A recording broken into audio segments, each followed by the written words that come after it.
Good afternoon. It will be a very quick introduction. I just want to say that I've known David for many years. We did a lot of work together on visual anthropology.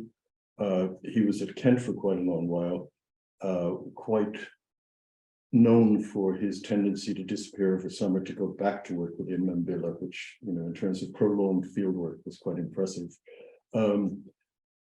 We've traveled together a bit, across to Virginia, conferences and stuff, but basically our main experience with each other was my being very impressed by his work on visual anthropology, particularly on moving images and video work, but also the analytic work that went into the stuff on divination.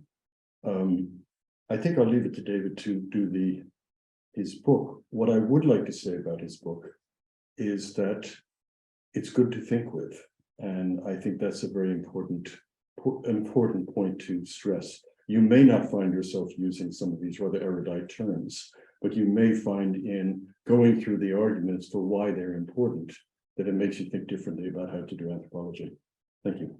Oh, thank you very much, Glenn. And to a large extent, you've preempted my entire introduction. Thank you for that. Let me share my screen. So I've prepared a series of remarks which are, I suppose, not so much second thoughts, but reflections on the book and the ideas behind the book, as a way of, well, the motivations for doing it. And the way I've arranged it, and I'm conscious that the slides and the text I've prepared don't match completely, so I might have to do a bit of juggling, which is a good word to use. My starting point for preparing this was thinking about all the titles, the draft titles for the book, which the publisher have rejected. I do play a lot with titles, and so thinking about some of these candidate titles, I think can help introduce the background motivation. So words to think with. I do like the cover that they've come up with is based on something that I found. There's a online website where you can compose texts using alphabet spaghetti, and thinking about the cookery metaphor led me to ingredients for making theory soup. So here are just a list of some of the candidate titles that I've played with over the last few years. There's the first lot, and there's still more. And some of I'm not going to be able to get to all of them, but I will talk about some of them. Now, Glenn has said already in his introduction that I spend a lot of time thinking about Mambilla, thinking about divination, particularly thinking about Mambilla divination. Here, I'm talking about theory, and often about theory with a capital T. I'm going to try and bring in a little bit about divination and perhaps Mambilla at the end, but really only in passing. So what's the big idea? Well, that's quite simple. I can do that in 4 words. Enough of big ideas. Or I can add one more word, enough of big ideas already. So now we've done it, let's go home. or let's go to the pub. So my proposition then in self-consciously contradictory synoptic overview is that all overviews are misleading and inadequate and always will be. And so from that follows that we shouldn't try and develop one. Well, instead, I think we should try and develop an eclectic, multifaceted anthropology, which enables, embraces really multiple approaches to be applied in pursuit of the limited insights that each can afford. So key metaphors then for doing this are words like mosaic, patchwork, kaleidoscope, collage, and silhouettes rather than photographs. And this is also an argument about humility. I want to confidently, arrogantly assert the following position statement. It is better to be confused and unsure than to be confident, certain, but wrong. So at one level, this then is a very old postmodern skepticism about grand theory, but without wanting to sign up to be a postmodernist. It's more about that, the skepticism, my skepticism is more about that signing up process. It's against the exclusionary, exclusive big ideas than against the big ideas themselves.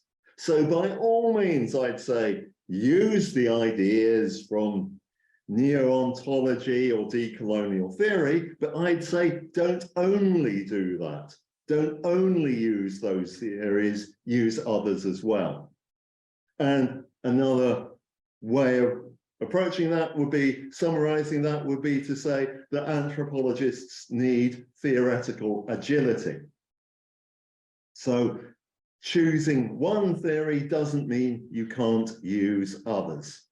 And indeed, I'm old enough that I've seen lots of big theories being promoted, particularly as turns. There's quite a dizzying number of turns: postmodern, practice, material, ontological, interpretive, evolutionary.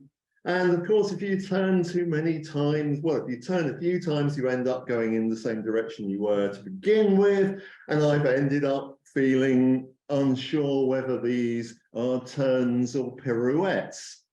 They make me dizzy, they give me vertigo. So on health and safety grounds, I'm trying to avoid them. Instead, I want to explore a patchwork approach to theory, making mosaics where the gaps show, or patchworks with visible seams. So the book introduces 60 different ideas, and the hope is that we can take a pick and mix approach to theory, choosing what is helpful rather than what is doctrinally correct or fashionable. And then we have a fun image of what pick and mix looks like. We need to skip forward a bit. Again, part of the reason for the book is that I've been teaching new research students for a long time, both actually at University of Kent and now in Oxford. And hearing students talk about their research plans, I've come to feel that they need more smaller theories and ones that help the problem at hand. So the toolkit book is not arguing for any one theory, but says, find the ones that help.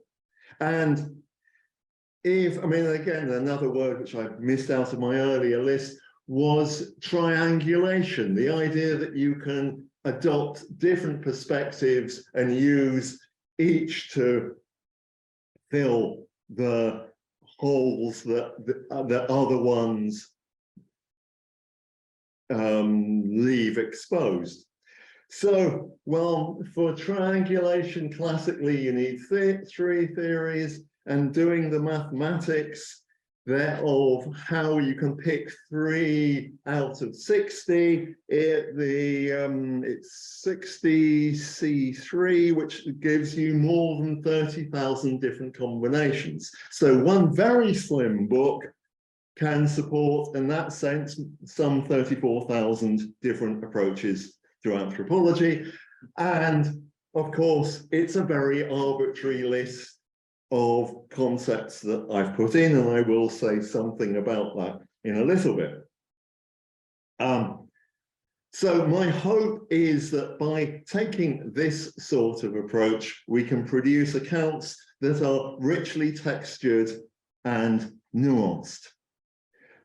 So I've already talked about mosaics with the edges showing. Another kind of metaphor would be early Cubist paintings, the early Picassos and Georges Braque, where different facets on the painting show the front of the face, but also the back of the head, all the sorts of things that you can't ever see in from one fixed viewpoint.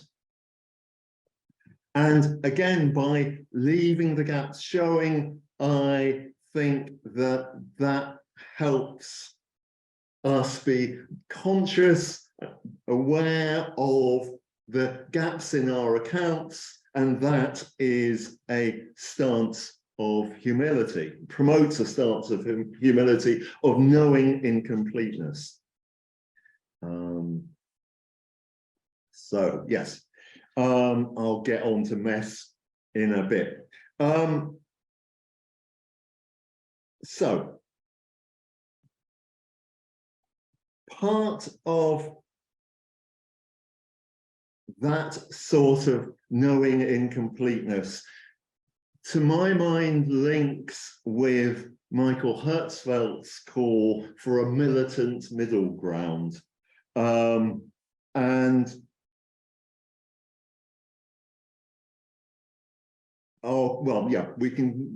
We can discuss. I mean, this is a way of actually cashing out that rallying cry. I think that's what I'll say. So there's an importance then of recognizing what we don't know, recognizing how uncertain some of our knowledge is, and how, by comparison, where we can be confident.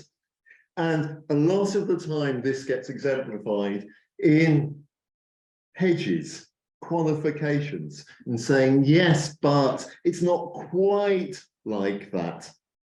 And those are ways of allowing for nuance. And this actually is a nice link to some of my work on divination, because there's a nice phrase in French, je sais bien mais quand même. I really do know that, but even so, which has been discussed by various people. It comes from Octave Manoni. And it points to the edges of belief and how ideas about belief don't necessarily add up to action or explanations for action. So there's a wonderful quote from the physicist Niels Bohr, who reported his neighbor saying, horseshoes bring good luck even if you don't believe in them. And this is also kind of gets summarized, not summarized, it links to the way the late dearly departed Bruno Latour talked about religion in France, talking about a hesitation between how we should, there's a hesitation about how we think about statements of belief. And such complexities have been summarized by Kirsten Monk, talking about astrology in Northern Europe. And she has this wonderful quote: "Astrology is a tricky but typical example of modern non-institutionalized religion because there is no clear connection between belief and use. Some people believe in astrology but do not use it. Others believe in it and use it, while others use it but do not believe in it." And linked to this is work that Linda Woodhead, the religious scholar, has done on tarot card readers at hen parties, where people go off into a room, and it's just a bit of fun. You go off, get your cards read, and everybody comes back and laugh about it. But then sometimes it flips. It suddenly gets serious. And that, it seems to me, pose real challenges. How can we come to terms with those sorts of flipping? Right, so and that has implications for how we write ethnography. And remember, this is about theory and how theory can guide and help us do better ethnography, I suppose. And so this is absolutely for the importance of thick description, of really detailed, nuanced accounts, which can allow for that sort of thick description, which I also want. One of my bugbears is thick description comes from Gilbert Ryle, and that's where Geertz got it from. But anyway, and the final thing I'll say about that sort of approach is that this is consistent with Richard Bernstein's suggestion that we have to deal with a complex world that resists synoptic holistic accounts. So what the problem is about the synopticness, I think. Then yeah, this is where I've got out of order. Okay, I'll carry on following my bits of paper and get on to mess later. So in my list of possible titles, I had Anthropological widdershins and helping us to become better foxes. And this is a link to Isaiah Berlin's article, The Fox and the Hedgehog, which is mainly about Tolstoy. I mean, and Isaiah Berlin was a philosopher after all. And it's really from, it's all, the title comes from a fragment of ancient Greek text. And it's just a lovely quote. "A fox knows many things, but a hedgehog knows one big thing." And it's a lovely idea. And so my challenge then is to think, well, how do we put that into practice? How can we develop the conceptual tools that enable us to be good foxes? And that's why I'm trying to give a whole range of different approaches and thinking through lots of different theories and saying, nah, that doesn't help. Oh, but I hadn't thought of this idea. Yes, that does help. I think is just good practice. So, mess. Well, there's two sides to this.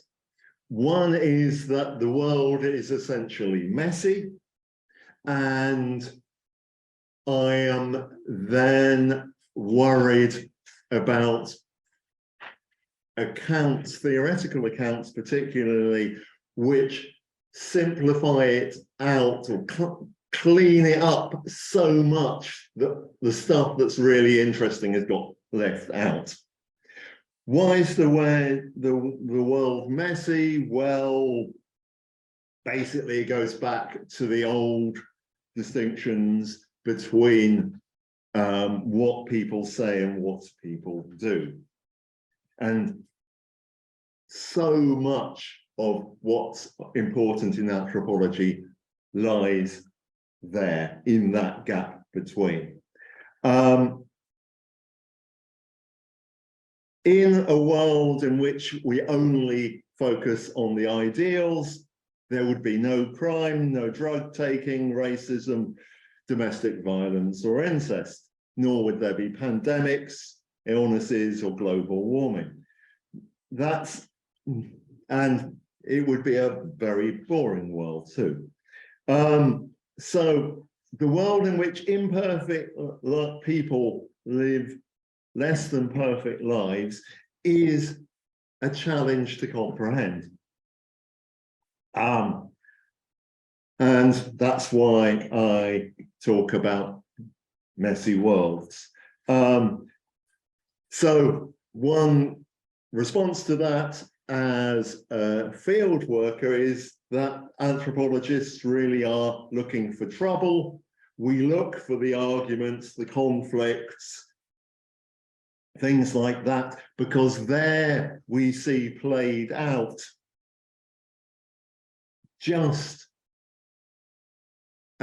played out not for us, but for everybody, for the actors, those clashes between ideals and actual lives. And so we might encounter statements like, I want to end my marriage because he wasn't an ideal husband. And to understand this, we have to understand what the ideals are and how those individual lives played out in the mess of everyday life. Now, there's a literary version of this at the very start of Tolstoy's Anna Karenina. The novel starts with the famous generalization, all happy families resemble each other, each unhappy family is unhappy in its own way. I want to turn this on its head. I think there are patterns and resemblances, as Tolstoy calls them, in unhappy families, just as there are in suicide rates, as Durkheim pointed out at almost the same time as Tolstoy was writing. So maybe happiness is itself disparate. There may be many different ways of being happy. So against Tolstoy, it could just as well be each happy family is happy in its own way, all unhappy families resemble each other. And it strikes me that if the original sentence and its negation both seem to capture something about the world, then, well, we have to stand back and think again and think about how we construct those sorts of generalizations. They raise a different form of that of Manoni's query, yes, even so, the yes, but, which is an alternative to the old anthropological refrain, it's more complicated than that. And, you know, I mean, I could go on and talk about English proverbs which contradict each other. There's things like out of sight, out of mind versus absence makes the heart grow fonder, and so on. So, yeah, I think we need help, and this might be a starting point. In a way, I'm an anarcho-theorist. I have an anarchical attitude to theory in that I'm happy to take it or leave it, to mix up what others would regard as incompatible approaches. Perhaps the polite version then is to call it an eclectic approach to theory. So just to one case in point is that one of the entries is from, it talks about bifocality, which comes from, is an idea from Near It Bird David, and it's an approach that covers a lot of what is discussed in recent years under perspectivism.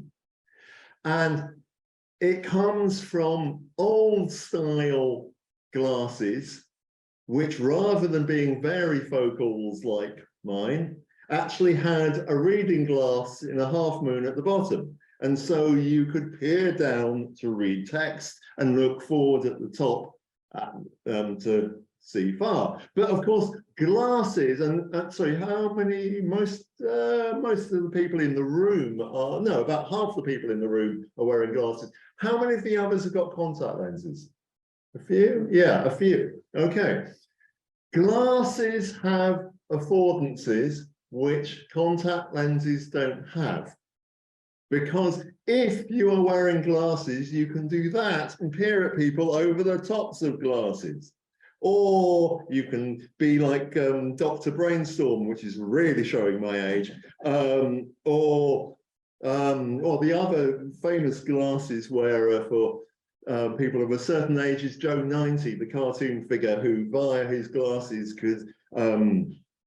could get around lots of anthropological problems because he was able to share other people's thoughts and knowledge, which would be a godsend to anthropology. But the point is that by kind of juggling your vision technology, you can see in different ways. And the critical thing about the bifocal anthropology idea is that you are both trying to look close and look far, if not at the same time, but in very close succession. So you can begin to see, by fully better understanding a case in point, you can begin to see how you might be able to do a comparative, you can make comparisons with other such studies. And so I see bifocality as a way of pointing towards the sort of agility that I'm talking about. So let's go on. Oh yeah, right. This isn't in my text. This is just another example of what gets thrown out when you adopt one particular theoretical perspective. And this is also kind of comes out of archiving anthropology set of discussions about why JPEGs are bad as archival formats, because when you compress an image with a JPEG, you are actually throwing information away. And so, although they are very small files, the stuff has been thrown away, and you can see this by taking the original image, taking the JPEG image and overlaying them and doing subtractive mixing. So you can see what has been thrown away. And that's the answer. It's a wonderful ghost image and remarkably legible. And you can, but that's, and so my thought about using more than one theory is that another theory or other theories can reinsert that the ghost images which have been left out. Then let me talk about something about things that are what's in and what's out. how am I doing for time? Fine. Okay, well, in that case, before that, let me, there's something which isn't in the book, but relates to the very first item, which is about affordances, where after writing it, I've been wondering about the temporality of affordances. And one way of seeing that is to think about the affordances of small round stones. They fit nicely in the hand. You might think that, when we know they've been in this form for tens of thousands, if not millions of years.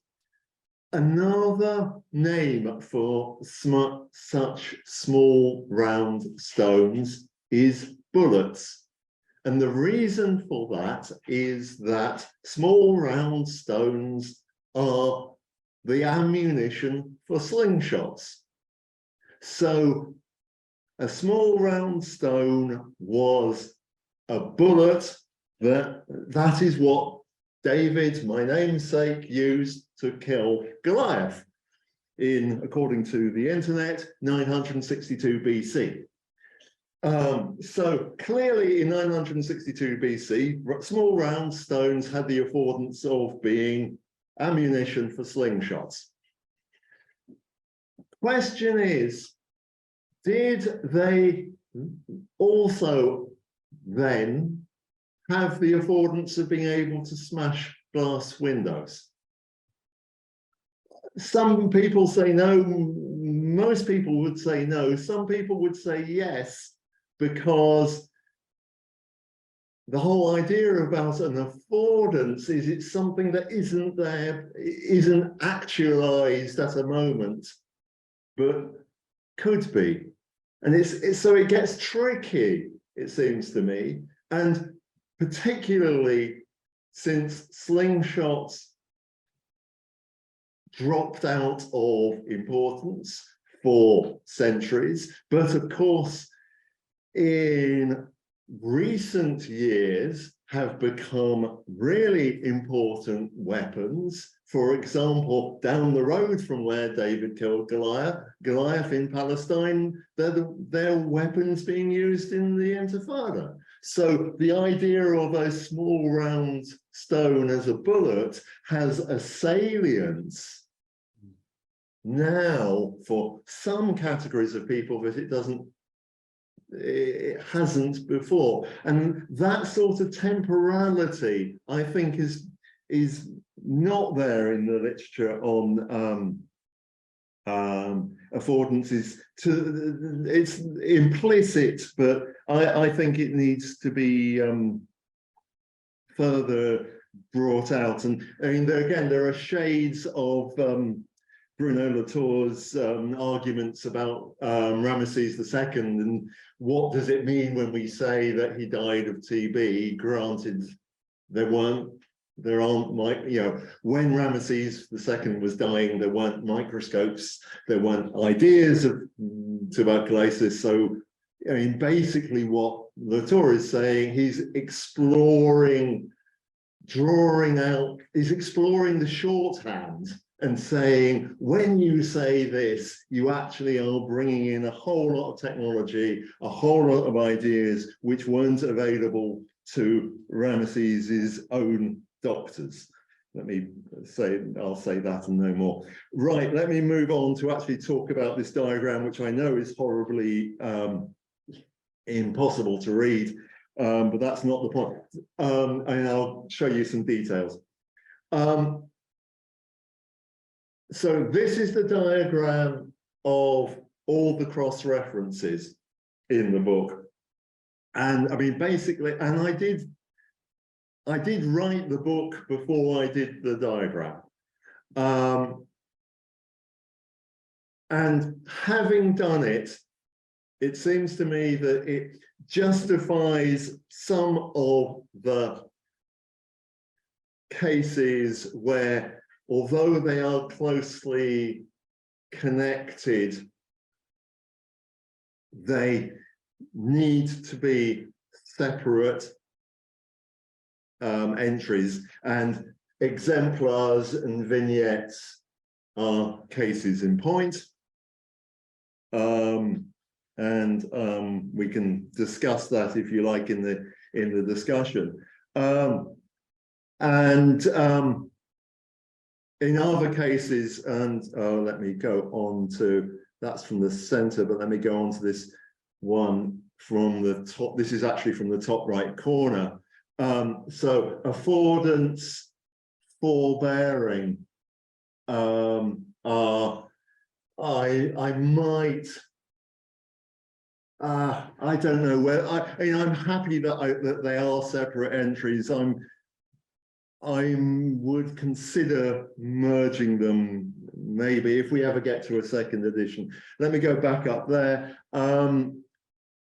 where there are words in this central cluster which I was never aware when writing the book were so important, were so kind of central. And so words like mosaic just appeared naturally. Figuration, again, it's not something, I mean, that I expected to connect different bits of those diagrams. So how did I choose the 60? Well, a lot of them have been collated over the years, and then I very deliberately left out some big ideas which I think need no help from me. And as I've said, I'm happy with the big ideas, but I just don't think they are the end of things.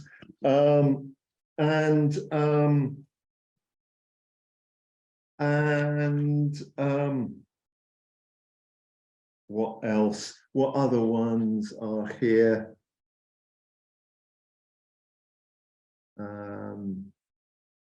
No. Okay. The other ones in the large diagram, which are close together, and again maybe could be drawn together, are essentially contested concepts and wicked problems, and perhaps boundary objects. And those three topics never get discussed together.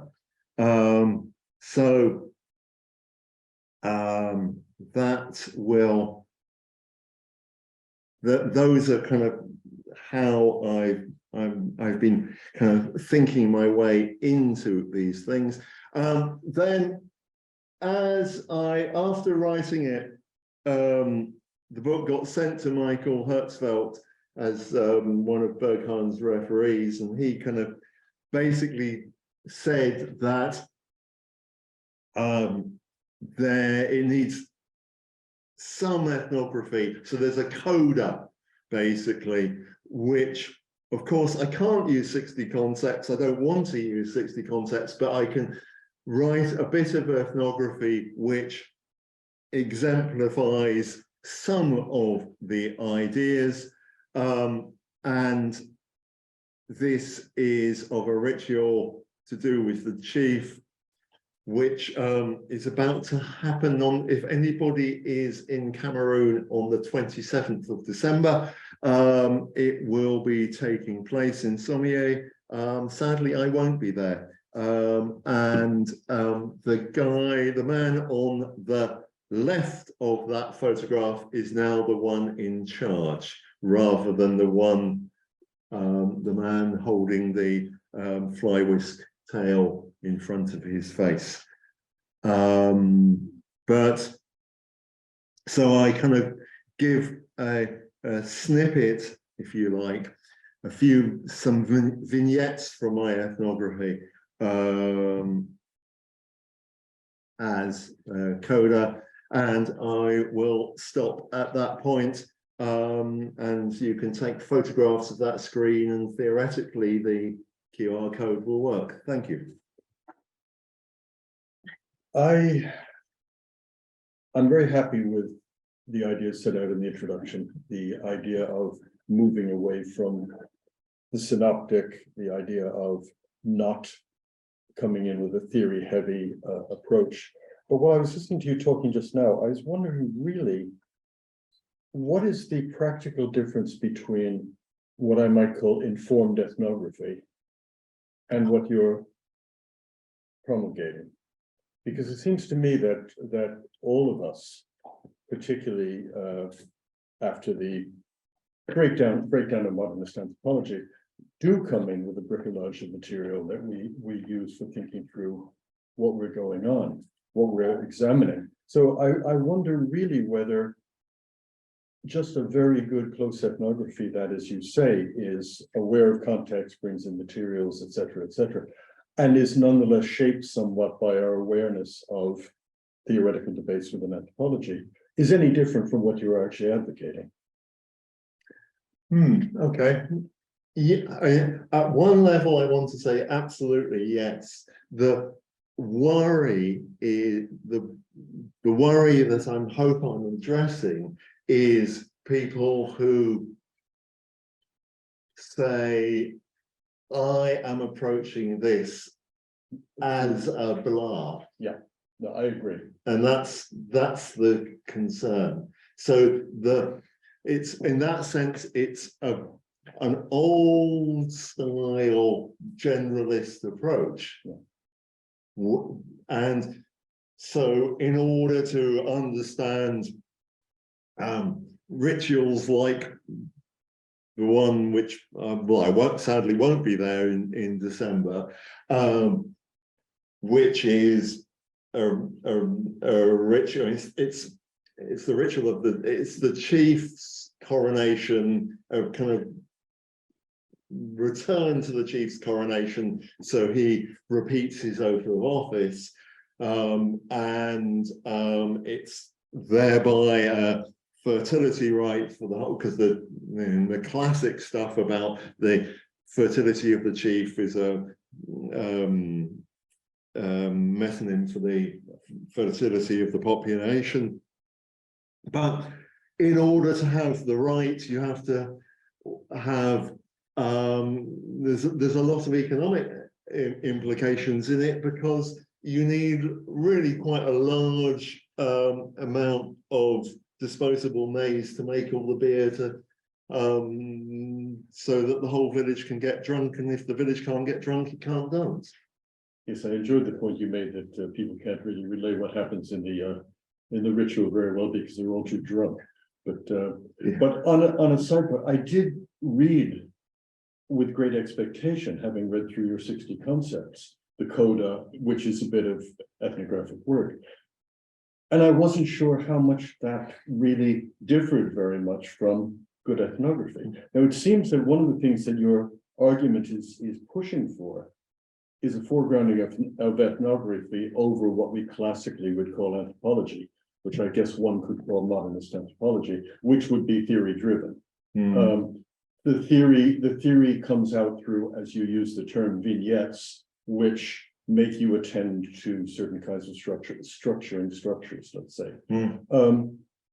Yeah, I'm very happy with that. I mean, you know, in effect, what I did with in the coda is wrote the ethnography and then thought about how that piece of ethnography can be seen as an exemplification of various of the themes in the book.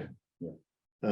But it was, as I said, that was in response to Michael Hertzfeld saying, well, what does it mean in practice? Well, I must admit, all the way through the occasionally arcane definitions of terms that you go through, the most useful stuff is the kinds of moments in which you say, and this is how this applies, and this is how this was used, this is how this is put into practice.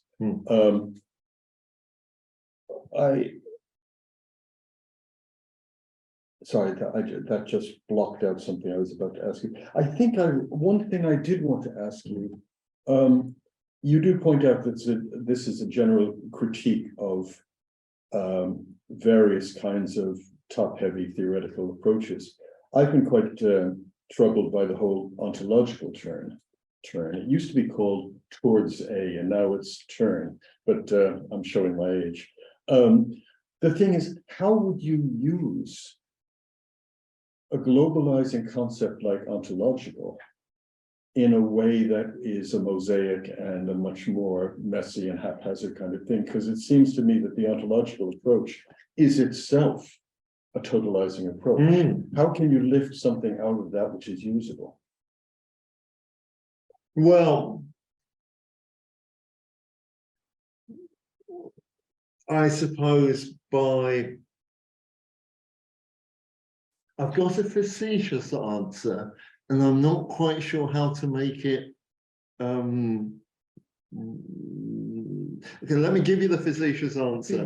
Be messy. Yeah, and so which is to think about a working week and being an ontologian on Monday, a Marxist on Tuesday, materialist on a kind of doing thing theory on Wednesday, and so on. And you know that you can, you know, there is stuff you can learn from following the ontological turn, but my worry is that you only follow that guidance. So yeah, you know, in the field you could actually, well, I suppose you could do it as I've described it, but I suppose it's what questions, if you are following that viewpoint, that theoretical stance, what questions do you ask? If you then start thinking of, say, the Marxist, you're going to start asking questions about exploitation and who owns the resources, and you know that sort of stuff. Which I suppose you could phrase it using one of your terms that I like very much as what is the affordance of an ontological approach? Yeah. Well, yeah. Actually, yes. Oh, thank you. Yeah, I like that. It's the affordances of different theories. Yeah. But certainly this subsumes those kind of theories within careful ethnography, which I think is quite an exciting idea. There's a couple of other things I just bring up very quickly. I was quite taken by your idea of boundary objects, because I've actually, in my work, used Kripke's idea of rigid signifiers, which is a very similar kind of thing. So you can take, I'll take an example from the writing I've done, the example of Palestine. And Palestine is a name. It's had a primal baptism, which the primal baptism was a link to a certain kind of territory, etc. Except once you start talking to people in various positions, not only in diaspora, but actually throughout Palestine itself, their concept of what Palestine is/would be differs quite widely. And that brings up this whole very useful idea that there's even within the uniformity of a particular concept, there's quite a multiplicity. And your idea of vignettes being sometimes the outer edge study, which throws light onto the inside, is quite useful for thinking of that. So all I'd say here is Kripke ties in quite nicely to that, although who the hell reads Kripke?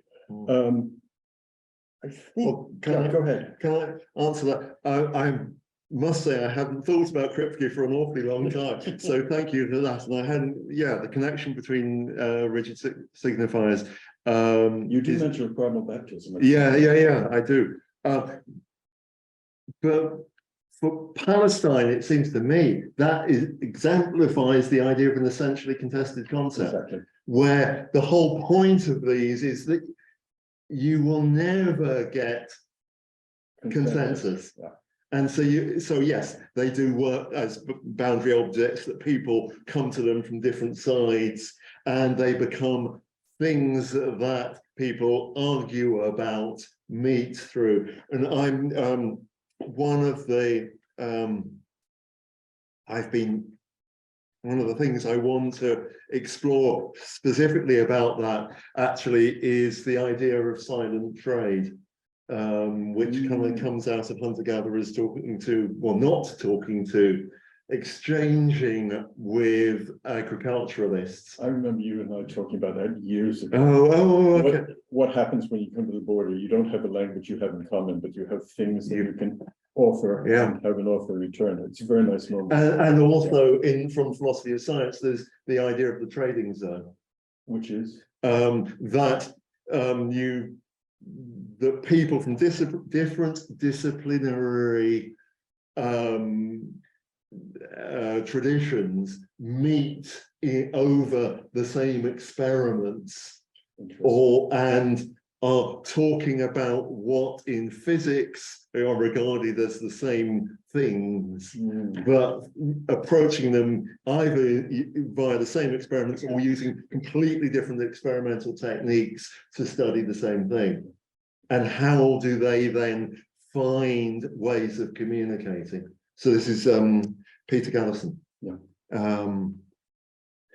I think not wishing to argue for a more globalizing or modernist kind of approach, I think there are really some core concepts in here which are much more important than other concepts. Maybe, yeah. And some affordance and boundary objects and wicked problems are some of those. But it certainly opens up looking at a much more diverse kind of anthropology. I'd ask as a final question is, I hate the term, but what differentiates what you're doing from a postmodernist approach? You did ask me to be your... Yeah.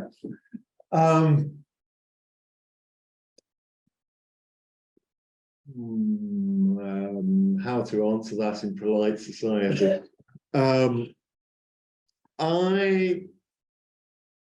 I suppose the answer really goes back to the importance of ethnography, and I suppose if you push me hard enough, I will go back to being some form of realist. Interesting. Which kind of connects to the book I did with Roger Hughes about saying that, and again, but that also connects to the militant middle ground, because we're absolutely in that book not arguing for kind of positivism. It's a nuanced, middling sort of realism, but saying that, you know, if you were to go to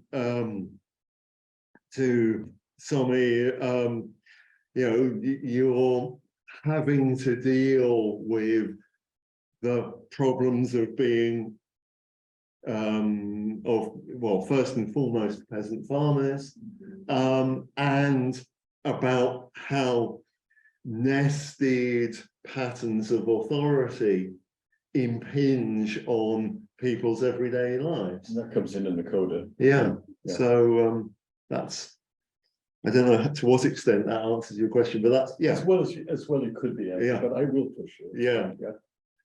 Can we open to the floor? Yeah, let's open to the floor. We have questions. We have a few questions in the Q&A, I think, and for the floor here as well. If people could give their names before they ask. Tom's got a question. Yeah, so I'd like to go to the cherry, but first of all, just the first sort of initial question, following the nice idea of enough of big ideas already. Could you just tell us what these big ideas that we're moving away from are? I mean, just name them. Oh, I thought I did. Well, we've just heard about ontology. Yeah. Recently, decolonization. Then what was my list? The material turn. Oh crikey! Experiential.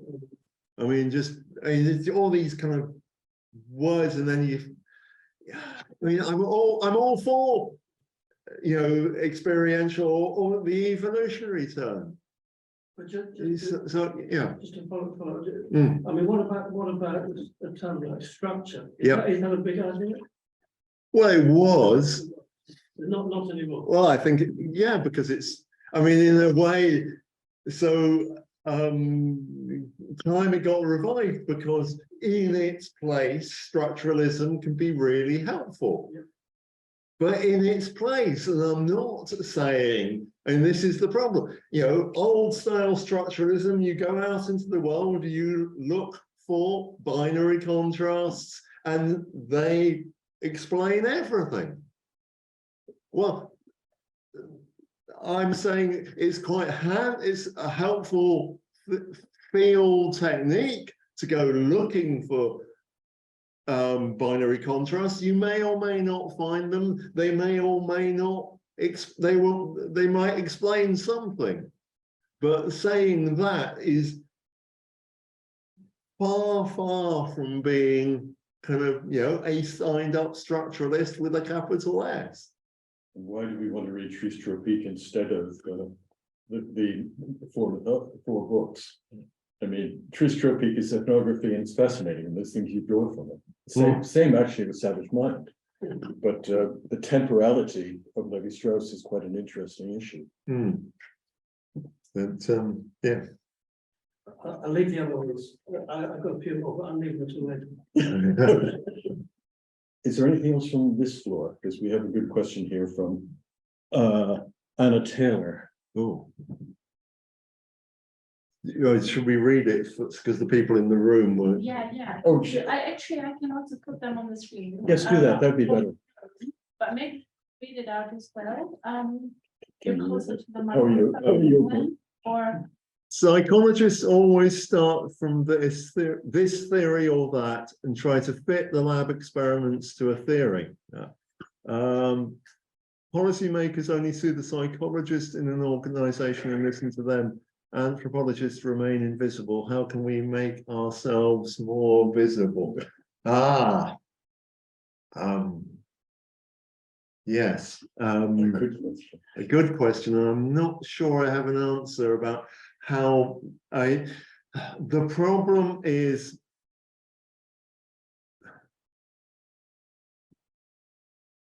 that, and I am contributing to the problem. That's why I'm hesitating, because I suppose I exemplify the anthropologist as someone whining in the corner saying it's more complicated than that, which is not a helpful thing to say to what do you call it, the people in the organizations or the bureaucrats or the politicians. And you know, we get this reputation of being the naysayers, the people who are carping. So I want a carping turn, I suppose. Well, I have a two-word answer, and that is Gillian Tett. Oh, yeah, okay. Gillian Tett, who writes, trained as an anthropologist and has brought her work back into, she writes in the Financial Times, but a brilliant engagement with a much wider field than her original work involved, but she brings the anthropology into it. So I think she might be an exemplar of And, what might be a model. we should ask her how to deal with psychologists. But I mean, well, one answer actually, okay, I can think of it, is this thing, part of the argument of exemplars. And this is where exemplars and vignettes do overlap, that it's the method of specimens. So where anthropology and biology intersect, we only need one case. And the key example here is the discovery of the coelacanth in, when was it? Sometime around the Second World War. I think it was immediately before the Second World War. Some fishermen off the coast of South Africa dredged up a fish, which was a coelacanth, which had until then was believed to have been an extinct fish that only existed in the form of fossils. Millions of years ago. Yeah. So in terms of samples, well, it really was a sample of one, and probably it was a really aberrant coelacanth because it had swum far higher than most coelacanths, and so it was caught in these fishermen's nets. But you only need the one. And so similarly, to understand, I mean, and of course, there's all sorts of things you can't understand from a sample of one, but you can learn quite a lot. So that might be, and so, you know, worries from psychologists or sociologists about representational representativeness and sampling simply don't apply to that sort of study, and an awful lot of biology is like that. So if they want to be rude about anthropology, they also have to be rude about biology, and you can argue also astronomy. Well, I would also point out that psychology has buried the insights of psychoanalysis, and psychoanalysis is precisely about how family experience and family background and context shapes identity and makes people the way they are. And psychology doesn't want to know about that because that's border cases. Yeah, all we're dealing with, we are always dealing with border cases. Yeah. So the answer to the question is, don't talk to psychologists. I don't know. Anything else from Alice, Laura? Those who came all the way up, yes. Hi. Hi. My name's Marie. I was wondering about the diagram that you had up earlier. So I assume it's all the 60 concepts in the diagram. It's the cross references between them.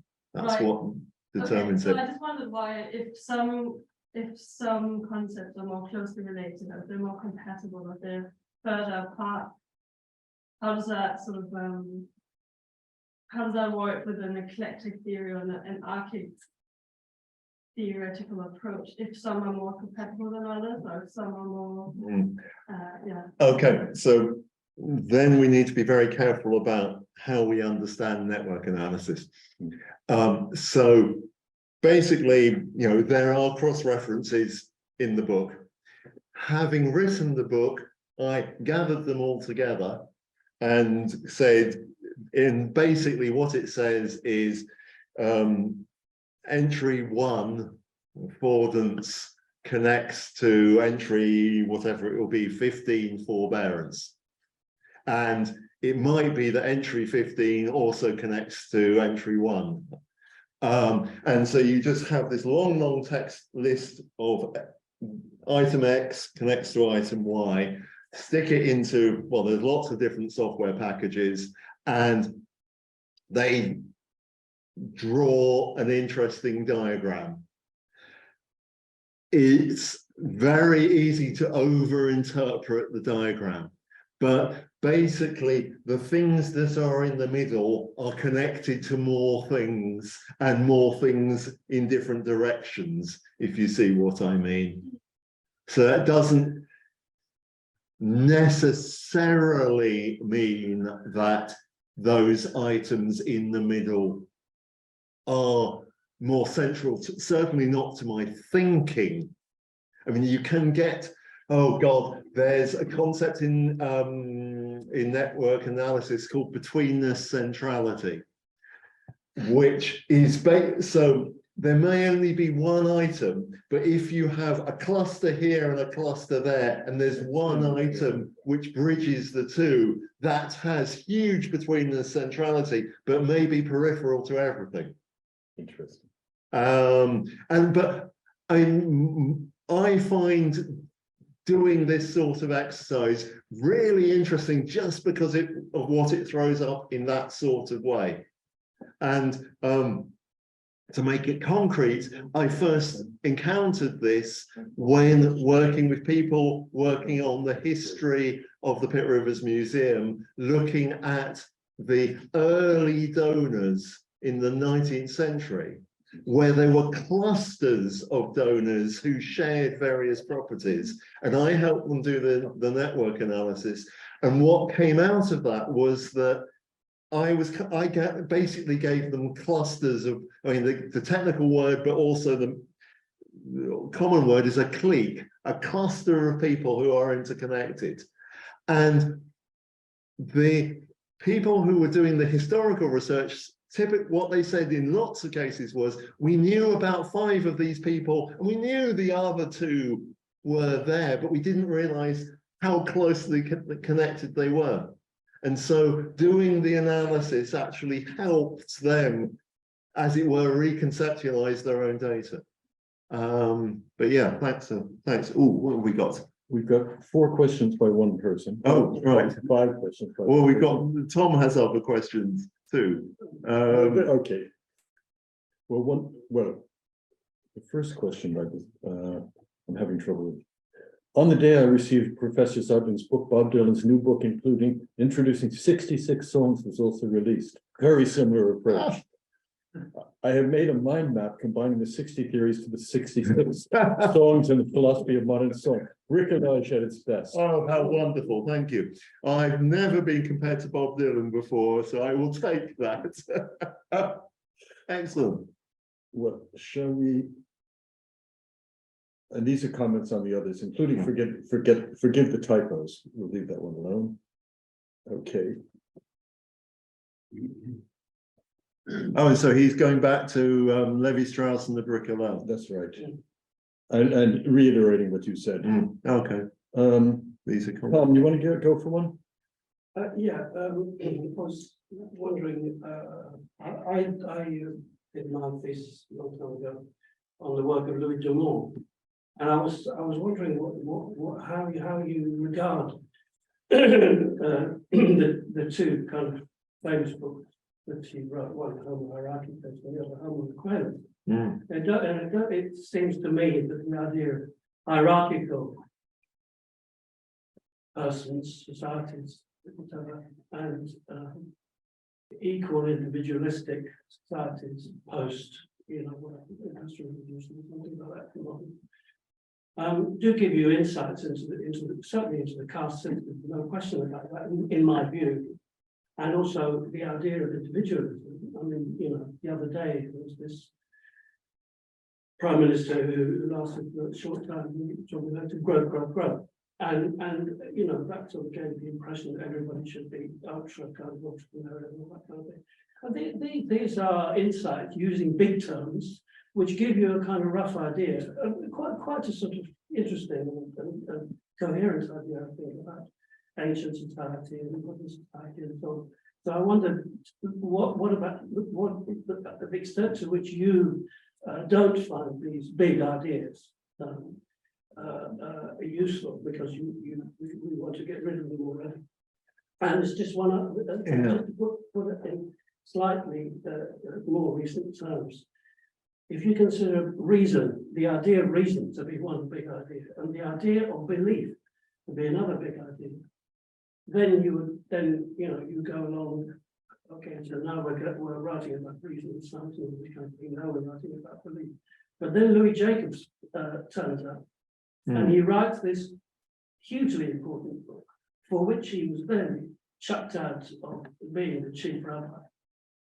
And the book was called Reason to Believe. And it seems to me that he's doing something that you're asking us all to do, which I think is very sensible, actually. So how would you talk about people like Dumont, people like Louis Jacobs, or others who use these big terms, but in an interestingly contradictory kind of a way?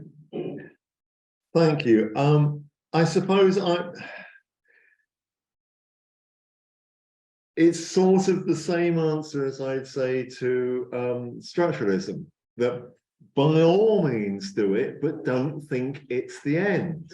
And because what gets left out and is sort of the texture of what it feels like to be living in a caste society, in a way, a Dumontian approach, I don't think really gives you a way of handling that. That's where you need a more phenomenological approach. No, no, go ahead. Yeah, just one last point. Actually, then if you take more, then you take somebody like Adrian Mayer, or you take somebody like Jeremy Wasserman, who rails against, high structuralism and all that kind of thing, by precisely adopting network approaches. And all this. I mean, this is work that has, it's quite a long pedigree, really, that you're building on and codifying. Yeah, I mean, and the only other thing I'd want to say is, well, belief is such a tricky word, and I'm increasingly unhappy with it as an analytical term, and that's not only. I mean, in Rodney Needham wrote a book about this a long time ago, which some people don't like, and I quite like it, but I mean, I just, it's a very Indo-European set of concepts. And this, I mean, what I haven't talked about at all is kind of theory from the South, which, I mean, my general approach welcomes. There are lots of other concepts out there which might be helpful. So I'm saying, please explore them. And there are going to be ideas that allow us to, I hope, allow us to think about how our mental attitudes, our mental affiliations, I'm trying to avoid the word belief, relate to how these get cashed out in action. Yeah. And that it's though, and again, that's the key sorts of juxtapositions that I think are really interesting, particularly interesting. And that's what, going back to the previous question, that's what anthropology has to offer in a way that psychologists don't, perhaps. Further to that, Wissam Adel Hassan says, thank you for the great presentation. I was wondering about the process behind it, selecting and or prioritizing the 60 concepts. Are all words considered concepts? If not, what are the dimensions that would signify a word and make it a concept? Yeah, thanks, Wissam. I don't have a good answer for you. I mean, bottom line is, I mean, I do have a list of words that I had considered and then in the end decided not to include, which at one point was going to be an appendix, and then my editors said don't put it in, but I will happily share it with you. But it was on that on that list were some of the bigger words like ontology. And what's a concept? What's a theory? No, I don't have a really good criteria about, in that sense, how I have used them. It's I am being messy. I must say, in light of your list of potential titles and this list of potential words, your editorial panel is quite interestingly good, because certainly you came out with a better title than any of those ones you had up. That's rude. Richard. Yeah, Richard's pardon. David, you said that I haven't had the opportunity to read it, so it's not a question based on knowing what the 60 ideas that or terms that you're talking about actually are. You said that the impetus to write this or to collect these terms came out of teaching postgraduate research students at Oxford. Yeah, and that's a very particular. It started at Kent. Did it? Okay, well, you kind of gave the impression that there was a particular level that people had reached where this kind of compendium would become useful to them, and that made me wonder to what extent this collection and the ability to read this collection is, let me use a pejorative term, parasitic on already knowing what all the big theories were, where all the, what were the sculptures these big wood chippings actually came off. Is this to do with the fact that you're dealing with researchers at the stage at which they're trying to apply general knowledge to particular cases because they're off to do ethnography?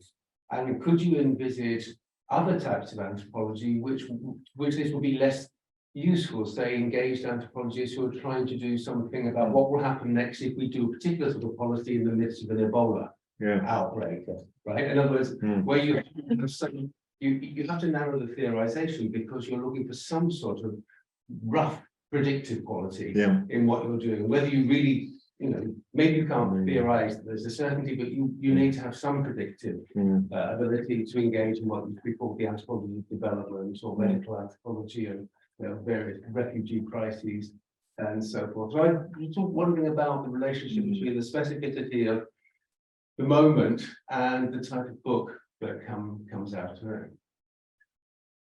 Good, thank you. Also comes up in the next question. But Answer this one. No, answer this one. Oh, okay.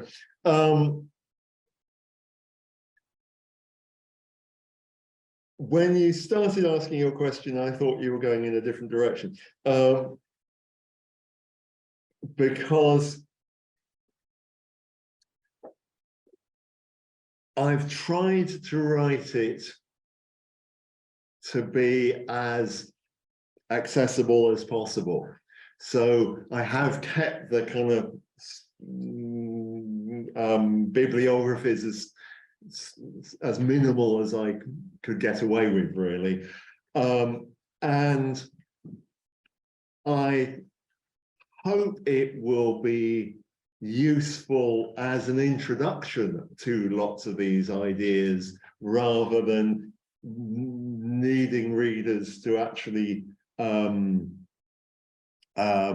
know about them before they read the book. So one sort of parallel, I suppose, is Raymond Williams' keywords. I mean, that was very much about English politics. And I mean English rather than British, actually. But the way it has been used has been taken hugely out of that initial context. And I suppose I hope that this could have lives outside anthropology, which is sort of why I've wondered about the title. Anyway, but yeah, how much use would this be for people down the road worrying about Ebola? I fear not very, being blunt. But I mean, the Ebola case is a really dramatic one. What happens if you are an applied anthropologist in a management consultancy, where you've got the clients you are dealing with want to sell more, I don't know, glasses, and you need to be able to deliver your understanding of their the world, the market that they are trying to tap into, using one set of vocabulary or another. I suppose it's not so much the vocabulary you use to explain the results, but when you are doing your some form of anthropologically inspired market research, some of these ideas might prompt questions you wouldn't otherwise ask. that would be the hope. Yeah, that's. So take a look at tomorrow's Dragon's question. Yes. Okay. Hi tomorrow. Oh, where is the intellectual land you and we are in? What are our shared assumptions? Yeah.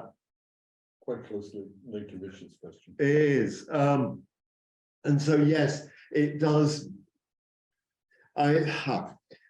So look, I'm an anthropologist writing for anthropology, for anthropologists in the first instance, for anthropology students, but conscious in writing this book that there is at least the potential that it could be read and found of interest by people outside narrow anthropology. Unlike just about everything else I have ever written and am likely to write. So I have tried to reduce the bridgehead, the theoretical bridgehead, the disciplinary bridgehead. I've tried to reduce that as much as I possibly can. And it will only be, it's for the readers to tell me to what extent it's succeeded or not. Well, can I mention that one of the key concepts that we haven't really discussed is anthropology. And the fact that anthropology has in itself over the last certainly 2 decades, if not 3 decades, really changed in some ways that have left a lot of us who studied in the 70s and 80s a little bit bewildered about where it's going. So to some degree, to go back to the question about medical anthropology, et cetera, these questions, while they may inform that larger anthropology, certainly seem aimed at academic anthropology in the classic sense of academic anthropology, where you take on the questions about epistemology, the questions of how theory might link to fieldwork, et cetera, et cetera. The extension of this probably has to be done because major questions you're asking here about basically general theory versus empirical observation are very important questions. And one needs to be able to parse out what's operating where and at what time and what reasons. But it seems to me that this is aimed at academic anthropologists. I don't know if others agree. Well, I don't know how many of you have had a chance to read it yet. No. It is a new book. It is a new book. What do you think of that? Well, why did you invite me here? Yes. Yeah, why did I invite you? Well, it's the only way to get to see.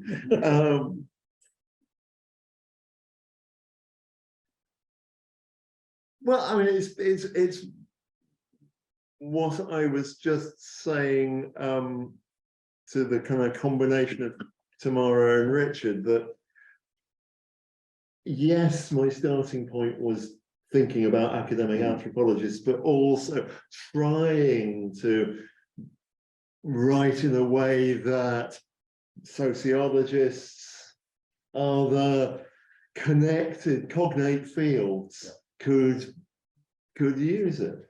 Well, I have to say the one thing that struck me particularly is the value of the bibliography you have on it.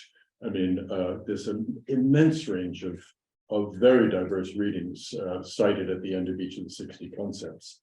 And I think for those who do want to go further with these kinds of questions, they're important. You know, they may want to chase up those kinds of things. Someone here is saying, can we answer Wessam's question? What's Wessam's question? The one about concepts and ideas. Oh, the one I couldn't answer. Thanks, Richard. Yeah. Yeah, thanks. So there is no answer. What would signify a word and make it a concept? Well, Extensibility. yeah, I think. So so I'm thinking about textures a lot recently. So I'm the idea of tactility, and so I suppose something becomes a concept rather than just a word when it begins to have analytical bite. Then when you can begin to see how different instances can be seen as exemplifications of that same idea, something like that. I'm sure there's a lot of, there is a huge vocabulary, a huge kind of set of debates in philosophy and philosophy of science about the status of theoretical ideas. And when you were talking about ethnography, what came to my mind, one of the old debates in philosophy of science is that there's no such thing as that all observation is theory laden. Yeah. And I'm not by any means trying to deny that. And I'm absolutely not suggesting that you can have raw observation. But so I suppose I'm saying I want to have lots of different theory-laden observations and overlay those. That's my sort of triangulation. Yeah, I think that. I think that goes back to tomorrow's question about universal discourse. Yeah, and that range. Yeah, and that's that's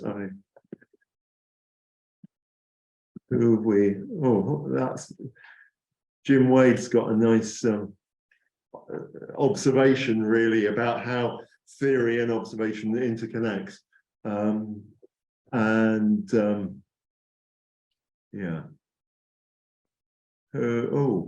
Hi, all these people. That's one who thinks you're Bob Dylan. It seems to apply.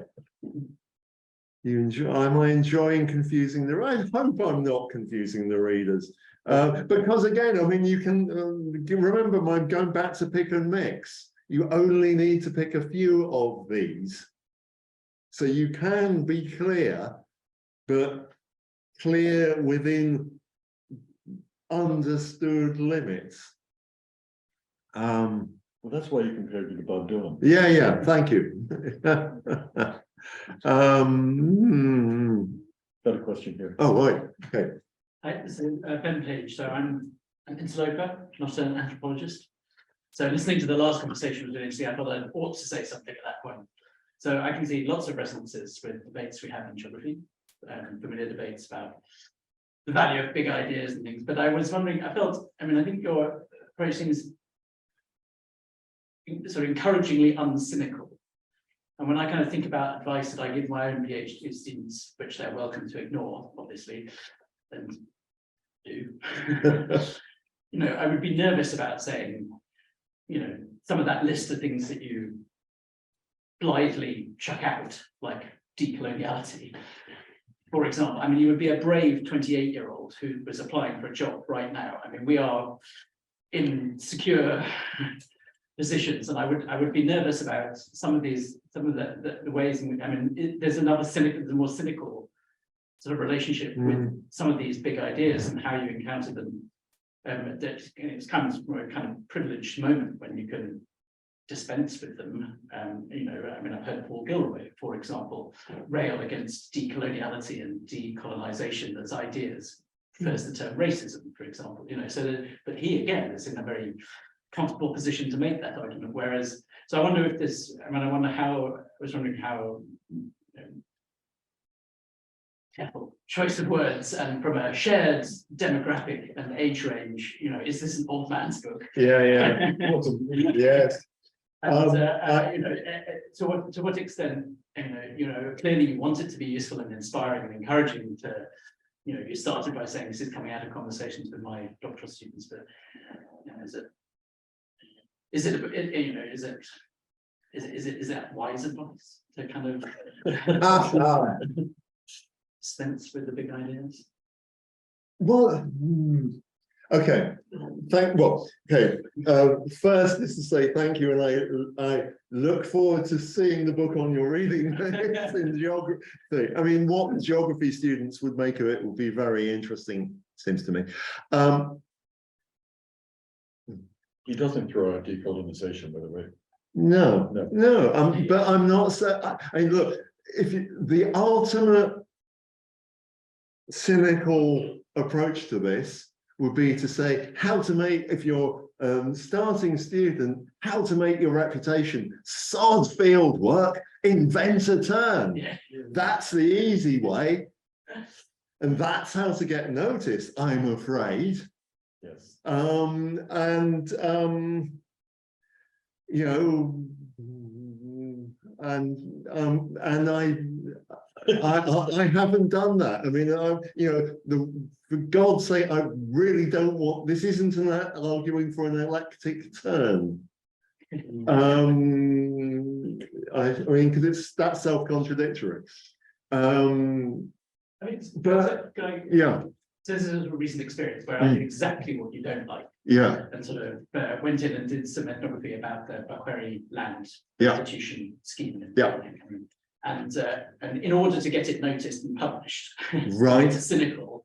I thought, well, we've got to hang this on something. And what's the debate about? The debate in the moment in political science is about, you know, political settlements. And we fancy getting this in African affairs. So we'll hang this all around political settlements and, you know, read up on that and kind of have a half-baked, half understanding of this thing people have been doing for 20 years that you kind of try and get a handle on in 6 months or whatever you're trying to do to kind of, in order to do that. And then the outcome is a, you know, a long and protracted editorial process in which you don't really understand these political settlements, so you haven't done enough work on this. Yeah. You go away and do some more reading, and then various French people, we suspect, who were the referees, say, we can't have this, you know, we can't do this without talking about neo-patrimonialism as well. We're not having as a kind of get dragged down that road, and all these big ideas kind of, and your poor old ethnography is left on the cutting room floor at the end of the process as you strike out paragraph after paragraph of good stuff in order to try and kind of meet the needs of these referees and get pushed in. But then the end result, perhaps the optimistic thing that I felt at the end of this was that, you know, and your image of the castle, your JPEG image was the one that kind of really resonated with me here. That actually that stuff that gets left on the cutting room floor, that's the interesting bit. And it's kind of come into focus just in the way that you bring that other picture into focus through this encounter, this bruising encounter with the big ideas that they're not really that interested in, you know, in your attempt to be in part of a conversation and be in part of a debate. And the next paper will be able to engage with the stuff that got thrown out. And that's, so it's this kind of back and forwards between the eclectic militant middle and the big stuff. Yeah. Well, I think in a way, actually, you end up exemplifying what I'm arguing for, as long as you can somehow keep the ethnography in. Because the other twist is thinking about your future readers and thinking about them in 20, 30 years' time, when your data becomes part of the evidence for the next round of the Macquarie land dispute. And yeah, they won't care about all that theoretical baggage. They want the you know, who was making those claims. But so, you know, we end up juggling, we end up trying to balance the ethnographic accounts with the theoretical superstructure or the theoretical scaffolding. That's another word I sometimes have played with, and particularly its ideas of bamboo scaffolding, you know, some of these kind of wood kind of structures which they use to make really big buildings and are incredibly flimsy but resilient, and sometimes completely just collapse, but very rarely. So yeah, I don't want to get in too much into the, I have a whole rap on scaffolding.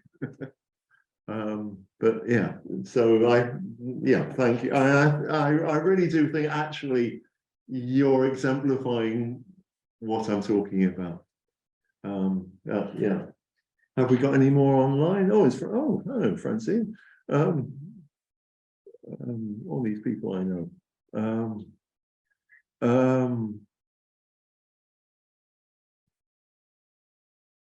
I'm now looking at Costas's question.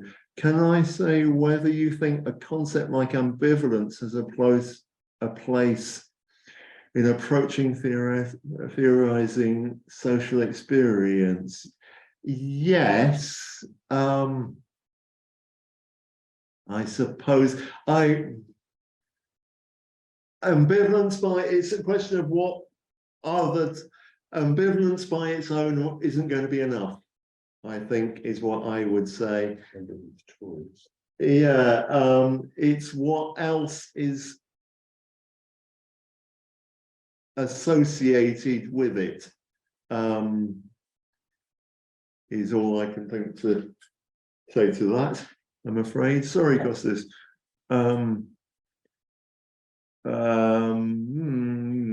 Francine is saying that people outside academe or on the edges might be able to use it. That's a good point. Thank you.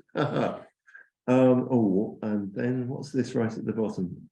What 3 ways can your concepts be used to demonstrate the practicality and inclusivity of anthropology? Wow, that's a big question. I'm not sure if I can do it justice. I suppose 3 ways. 3 ways. I'm going to point at the coda, the ethnography, which, what do I say there? What do I say there? I say it exemplifies ideas like translation and faithfulness, as well as mosaics, are the key ones there, and partiality and incompleteness. And these are, I suppose, you were saying earlier about that some ideas are more central than others. I could imagine a kind of, I suppose the 2nd edition or maybe the 3rd edition could end up with a longer exploration of a subset of these, surrounded by a penumbra of those networked other ideas. But I'm sorry, I can't. We need drink. I would say one thing that your book does that I think is quite valuable and is totally against the current cultural climate is it unfixes so much of fixed terms that are in play in identity, in politics, in a whole field. I mean, it seems at the moment we're moving more and more towards, firmly fixed terms of identity, of nation, of et cetera, et cetera, et cetera. This works to make visible the contestable areas in there. And frankly, the contestable areas are the only future we really have. Glenn, sorry to interrupt, but what are you thinking about? What are these fixed ideas? With nation state? Well, I've always fantasized, I'm never going to do it, about writing a book called Against Identity. Because it seems to me that one of the most demonic forces in the world today is this idea of exclusive identities, which both sets up an in-group and an external antagonistic out-group. What this book does is take those spaces in between and foregrounds them, not only in terms of identity itself, but in terms of the identity of many of the major concepts of anthropology. And I think it's quite deconstructive in that sense. And I think it's quite useful. But so just kind of going on specifically on the point of, I'm sorry, I don't mean to keep you away from drink. No, on identity, the individual argument goes a long way to that, doesn't it? But of course, that's an idea that seems to me has stayed in within anthropology in a way it deserves to be extended. But maybe that I just don't know that literature. Well, I think examples of exemplification in ethnographic work of individualism is what we need to do, because to just go with the terminology, people go, I don't understand that. But you know, we need to be shown it, and showing is very important. Yeah, that's why I'm so grateful to Michael Hertzfeld for prompting me to actually put a bit of ethnography in, because it does help demonstrate. But yeah, We have a couple of, well, more than a couple of young anthropologists who haven't answered to some of the elder questions that have been thrown out by people in the audience here. What do you guys think? You want to drink?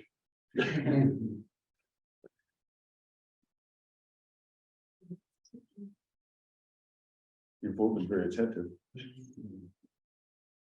well, you can now all buy the book. At a 25% discount without postage. Sounds like we're done. Sounds very good.